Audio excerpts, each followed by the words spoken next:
Hi guys, I'm Jim and this is Jim's Fix-It Shop. Almost said the wrong thing. Tonight I'm going to show you a filter I built, designed and built it about 16 years ago, just before I got married to my wife and moved here. I bought a house out in, in East Muskegon. Most of you ain't going to know where that is, but it had a lot of spots on the walls I had to sand. If you've ever sanded drywall, you know what kind of mess that makes. If you try to use a shop vac, it just plugs that up. Well, I got on a couple of catalogs, I think, and I found a filter that was made out of a 5-gallon bucket. You filled it with water, and it was supposed to trap the dust. Well, all that stupid thing did was you got it full of water, you turn your shop vac on, and it sucked all the water out of that thing because it was too short. It had to be taller. So I come up with this. This is a filter I designed and built. Let me tip the camera down and show you it.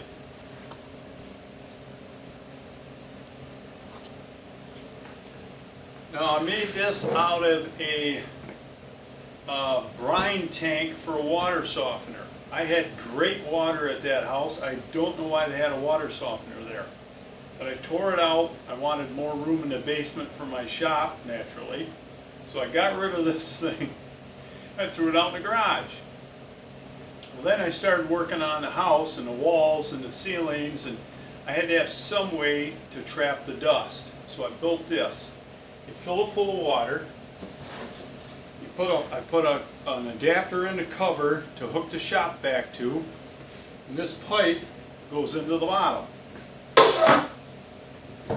Just a piece of 2.5 inch, 2-inch PVC pipe.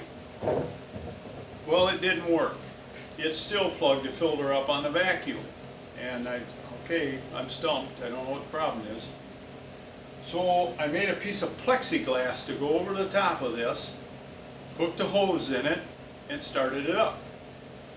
And I sucked up some drywall dust off the floor, and I watched, and what was happening is the reaction in the bottom was so violent from the shop vac.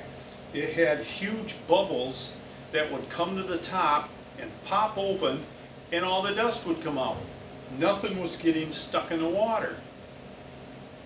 This is the sanding head I used. I bought this at, I don't know, I think Menards. It came with the hose. It's got a plug on the side here you can turn to relieve some of the vacuum, because you don't want to suck all the dust off the wall. You want to leave some between the sandpaper and the wall. Otherwise the wall's going to come out like you dragged a neighbor's cat across it, and it's going to just be full of scratches.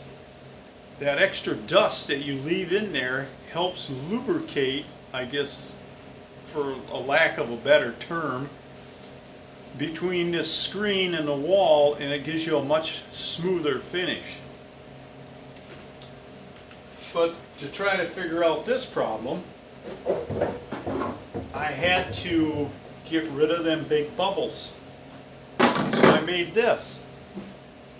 This is made out of sheets of plexiglass. It was old plexiglass I had around from, I don't know, some job I did years before, and the paper did not want to come off. So I just, like, who cares? Leave it on there. No one's going to see it.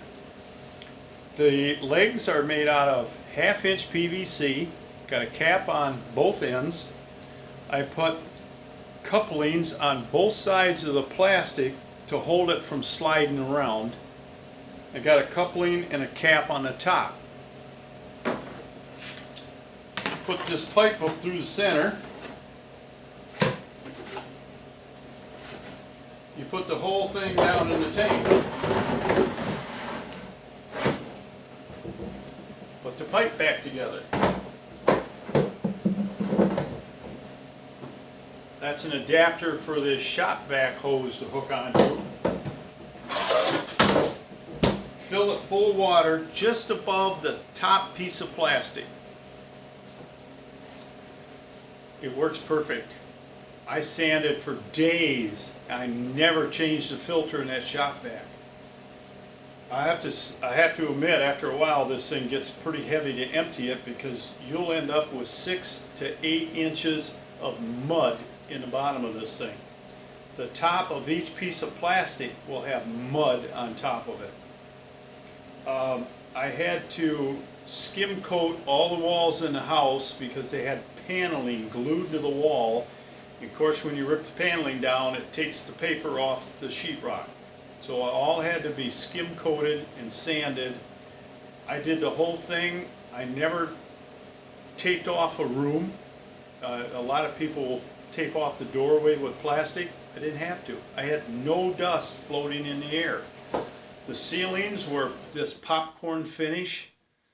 I don't know if you're familiar with that. They have a fine, a medium, and a coarse. And it just basically consists of mud that's not dissolved, and it's mixed in with the plaster, and you spray it, and it sticks to the ceiling and kind of resembles popcorn, I guess. I don't know. But I sanded all that off, never covered up the carpeting or the furniture. This thing was amazing. It sucked up everything. So if you got a drywall business where you're going in and repairing customers' homes while they're there, this thing is going to work for you, believe me. Don't forget to subscribe. I've got a lot of videos out there. I got a lot more coming. I'm trying to get them out as fast as I can, but I've got 2 stores calling me screaming for puzzles. So I got to get busy making puzzles. So subscribe, watch the videos. I'm on Facebook. I'm trying to get them uploaded on there at night when it's too dark, it's cold out here to do much of anything else. So if you like them, give them a thumbs up. That helps people find them when they're searching for something, and you have a video on that has a bunch of likes and a bunch of views. It will put that on the screen with what they're searching for. It just helps spread this stuff around. So give me a thumbs up, or if you don't like it, put a description down below and tell me why. Maybe I'll change it. So until next time, work safe, have fun, and we'll talk to you soon.